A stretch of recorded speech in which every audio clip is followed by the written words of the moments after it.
ఓం సమర్థ సద్గురు సాయినాథాయ నమః. శ్రీ సాయి లీలామృతం 11వ అధ్యాయం.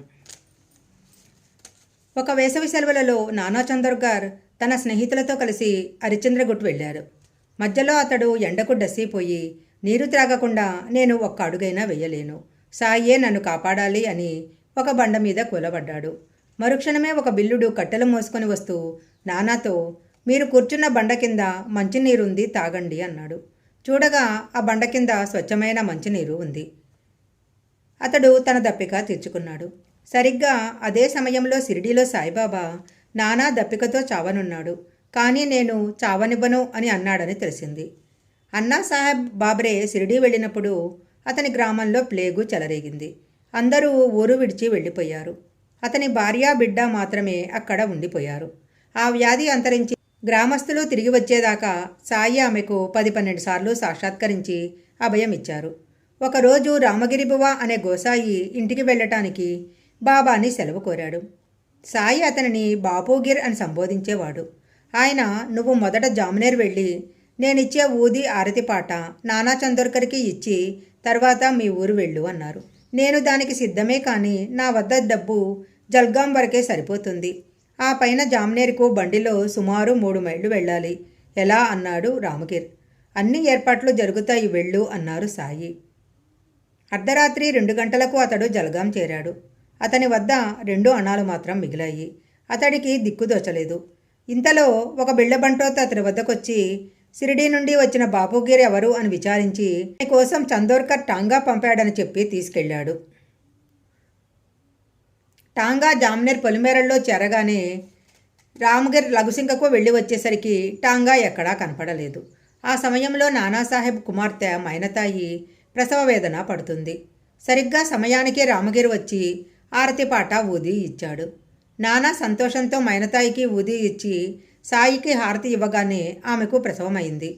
తమకు సకాలంలో ప్రసాదం అందించినందుకు నానా కృతజ్ఞత చెప్తే తన కోసం టాంగా పంపినందుకు రామగిర్ కృతజ్ఞత చెప్పాడు. నిజానికి టాంగా బంట్రోతులను నానా పంపలేదు. షిరిడీ నుంచి ఒకరు వస్తున్నట్లుగా కూడా అతనికి తెలియదు. ఆ సంగతి విన్న రామగిరికు స్టేషన్లో బంట్రోత్ తనను సాయిలాగానే పిలిచాడని, సాయి అన్ని ఏర్పాట్లు జరుగుతాయని చెప్పింది గుర్తొచ్చింది. అదంతా సాయి లీలేనని వారు తెలుసుకున్నారు. ఒకరోజు నాగపూర్లో దీక్షిత్ తమ్ముడు జబ్బుపడినట్లు జాబొచ్చింది. దీక్షిత్, బాబా, నా తమ్ముడికి నేనే సహాయము చేయలేకున్నాను అన్నాడు. వెంటనే బాబా, సహాయం నేను చేస్తాను అన్నారు. అదే సమయంలో నాగపూర్లో అతని సోదరునికి చిత్రమైన వ్యక్తి కనపడి తక్షణమే స్వస్థుని చేశాడు. ఒకసారి సెలవు తీసుకుంటున్న ఒక భక్తునికి సాయి మరొక బూదీ పొట్లం ఇచ్చి, రైల్లో నిన్ను జానుడు స్థలమివ్వని కోరిన వారికి ఈ పొట్లమివ్వు అన్నారు. దారిలో ఠానే స్టేషన్లో రైలు బయలుదేరగానే ఒక ప్రయాణికుడు పరుగున రైలెక్కి అతని వద్దకొచ్చి, నాకు తల తిరుగుతుంది, కూర్చోటానికి జానుడు స్థలమివ్వండి అన్నాడు. భక్తుడు అతనికి చోటిచ్చి ఊది కూడా ఇచ్చాడు. ఆ వ్యక్తి ఆనందబాష్పాలు కారుస్తూ తానెంత యత్నించినా షిరిడీ దర్శించలేకపోయానని, సాయియే తనకు ప్రసాదం పంపాలని కోరినట్టు చెప్పాడు. రోగమే కాక అజ్ఞానమనే రోగం కూడా తొలగిపోవాలి. అందుకు బాధలను ధైర్యంగా ఓర్చుకోగలగటము అవసరము. అందుకే వ్యాధి మరీ ప్రమాదకరం కానప్పుడు రోగిని తన వద్ద నుంచి వెళ్ళిపోమ్మని చెప్పేవారు బాబా. పరోక్షంగా కూడా ఆయన రక్షిస్తారని భక్తునికి తెలియాలి కదా. షిరిడీలోని కాకా దీక్షిత్కు తీవ్రంగా జ్వరం వచ్చి శ్యామ ద్వారా బాబాకు కబురు చేశాడు. ఆయన, నేనేమీ వైద్యుణ్ణి కాదు, అతడిని బయటికి పొమ్మను అన్నారు. శ్యామ నివ్వెరపోయి, అతడు మిమ్మల్నే నమ్ముకున్నాడు, జ్వరంతో ఎలా వెళ్ళగలడు అన్నాడు. సాయి తిరిగి అలానే ఆదేశించారు.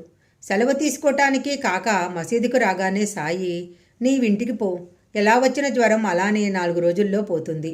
సీమబాదము పిస్తా వేసిన పాయసం తిని తిరుగు, పడుకోకు అన్నారు. అతనికి ఊది ఇచ్చి శ్యామాను తోడు పంపించారు. వాళ్ళు రాత్రి 11 గంటలకు రైలు దిగి నడిచి ఇంటికి వెళ్ళారు. అక్కడ ఎవరు చెప్పినా వినకుండా కాక సాయి చెప్పినట్లే చేశాడు. అప్పుడు వైద్యుడు, నువ్వు ఆ పిచ్చి పకీర్ చెప్పినట్టు చేసేటట్లయితే నేనెందుకు అని గద్దించాడు. అయినా కాక వినలేదు. 9వ రోజుకు జ్వరం తగ్గిపోయింది. తర్వాత అతడు షిరిడీ వెళ్ళినప్పుడు బాబా, బొంబాయిలో మీ వాళ్ళేమన్నారు అన్నాడు. శ్రీ నృసింహ సరస్వతి లాగా బాబా కూడా అపథ్యమైన ఆహారంతో జబ్బులు తగ్గించేవారు. ఒకసారి బూటీకి కలరా వచ్చి డాక్టర్ పిళ్ళై ఎన్ని మందులిచ్చినా తగ్గలేదు. చివరకు బాబాను అడిగితే బాదాము పిస్తా వేసిన పాయసం తినమన్నారు. అలా చేయగానే జబ్బు తగ్గిపోయింది. ఒకసారి కాకా మహాజనికి విరోచనాలు అవుతుంటే మసీదులో పక్కనే కుండతో నీరుంచుకొని తరచూ బయటికెళ్ళొస్తున్నాడు. బాబా సర్వజ్ఞులు కదా అని ఆయనతో చెప్పలేదు. భక్తులు మసీదు ముంగిట పనిచేస్తున్నారు. సాయి అకస్మాత్తుగా కోపించి అందరినీ తిట్టసాగారు. భయంతో అందరూ పారిపోయారు. కాకాని మాత్రము సాయి బలవంతాన కూర్చోబెట్టి అక్కడెవరో విడిచిన వేరుశనగ పప్పు అతనితో చినిపించి కుండలో నీరు తాము కొంచెం తాగి అతడితో తాగించారు. నీ జబ్బు తగ్గిపోయింది అన్నారు. అతడికి ఆ క్షణంలోనే వ్యాధి తగ్గిపోయింది. ఈ చికిత్సలోని రహస్యము ఆయన సంకల్పమే. ఒకసారి శ్యామ మొలలతో బాధపడుతుంటే ఆయన సోనాముఖి కషాయం చేసి కొంచెం అతనికిచ్చి కొంచెం ఆయన తాగారు. ఆ రోజుతో ఆ బాధ తగ్గిపోయింది.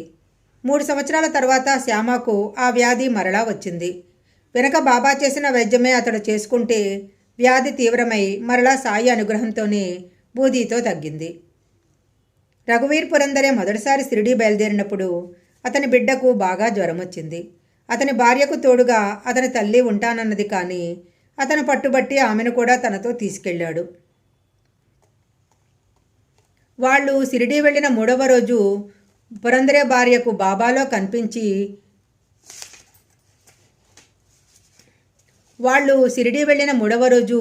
సాయిబాబా పురందరే భార్యకు కలలో కనిపించి బిడ్డకు వీపూది ఇచ్చారు. వెంటనే బిడ్డకు జ్వరం తగ్గిపోయింది. సాయి మనం కోరినదల్లా నెరవేర్చక పూర్వకర్మ దృష్ట్యా మనకేది శ్రేయస్కరమో అదే చేస్తారు. ఒక ఆమె తన బిడ్డకు పాము కరిచిందని ఆయనతో మెరుబెట్టుకుంది. ఆయన ఊది ఇవ్వలేదు, ఆశీర్వదించలేదు. ఆ పిల్లవాడు చనిపోయాడు. ఆ తల్లి శోకం చూడలేక బిడ్డను బ్రతికించమని దీక్షిత్ కోరాడు. సాయి అతనితో, బాబు, ఈ విషయంలో కల్పించుకోకు, ఇది అతడి మంచికే జరిగింది. అతడి శరీరంతో చేయలేని పనులు అశరీరంతో చేయగలడు. అతనిని బ్రతికిస్తే ఆ దేహం మరణిస్తుంది. అందుకు బాధ్యత నువ్వు వహిస్తావా అన్నారు. దీక్షిత్ తన తప్పు తెలుసుకున్నాడు. అలానే 1911లో హార్దా నుండి వచ్చిన ఒక క్షయరోగి మరణించాడు. అతనిని రక్షించలేదని అతని బంధువులు బాబాపై అలిగారు. తర్వాత వారిలో ఒకరికి బాబా కలలో కనిపించి రోగి తలను తమ తలపై ఉంచుకొని కుళ్ళిన అతని విపరీతలు చూపుతూ, ఇంతటి చిత్రహింస నుంచి నేను విడుదల చేశాను అన్నారు. అతని బంధువర్గమంతా తిరిగి సాయిని సేవించసాగారు. బాబా తామెప్పుడైనా భక్తులు కోరింది ప్రసాదించదలచకపోతే ఏమీ మాట్లాడేవారు కాదు. సాయి తనకొక మగబిడ్డను ప్రసాదించాలి అన్న కోరికతో గోవిందరావు షిరిడీ వస్తుండేవాడు. కానీ బాబా ఏమీ చెప్పేవారు కాదు. మరొక వివాహం చేసుకుంటే బిడ్డలు కలుగుతారేమోనని చెప్పమంటే కూడా ఆయన మాట్లాడలేదు. అతనికి సంతానం కలగలేదు. శ్రీ సాయి లీలామృతం 11వ అధ్యాయం సంపూర్ణం.